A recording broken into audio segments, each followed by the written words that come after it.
Hello అండి, ఈరోజు recipe ఏంటో తెలుసా? దొండకాయ ఫ్రై. మీరు ఎప్పుడైనా ఇలా దొండకాయ ఫ్రై ట్రై చేశారా? ట్రై చేయకపోతే పక్కా ట్రై చేయండి, చాలా బాగుంటుంది.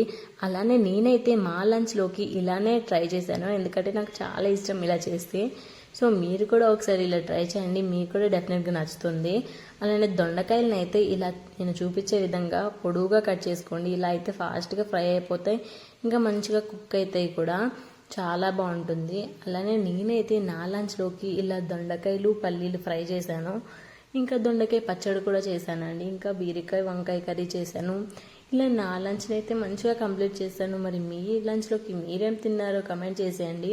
అలానే మీకు డైరెక్ట్గా పల్లీలు వేసుకోవడం ఇష్టం లేకపోతే అది పప్పుల పొడిలా చేసి వేసేసుకోండి, చాలా బాగుంటుంది టేస్ట్. ఇలా నాకు అయితే డైరెక్ట్గా వేసేసుకుంటే ఇష్టం, సో నేనైతే డైరెక్ట్గా వేసుకున్నాను. మీకు కావాలంటే ఇలా వేసుకోండి, లేకపోతే అలా చేసేసుకోండి.